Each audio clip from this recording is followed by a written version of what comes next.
We begin with developing news. Investigators in Virginia are combing for clues and a motive in a murder-suicide involving 3 Navy corpsmen. I'm Dave Mattson. Good to have you with us. One of the victims was a 23-year-old woman from South Deerfield. Western Mass News reporter Sarah Granelli has more on what happened and reaction from people in South Deerfield. Sarah? That's right, Dave. Meaghan Burns was one of the victims in that shooting, and people who live in South Deerfield say they can't believe something like this happened to one of their own.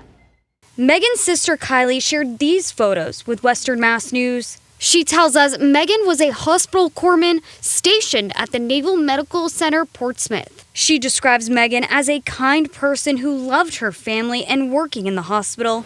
South Deerfield residents Western Mass News spoke with, stunned by Meaghan's death. It's really tragic. These things are happening everywhere.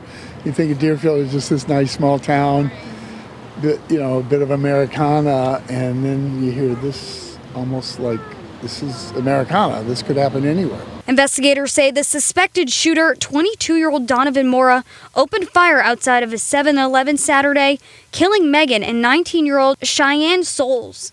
Police found Mora with a self-inflicted gunshot wound in his car nearby. Meaghan was born in Springfield. Her family moved to South Deerfield, where she grew up and graduated from Frontier Regional High School.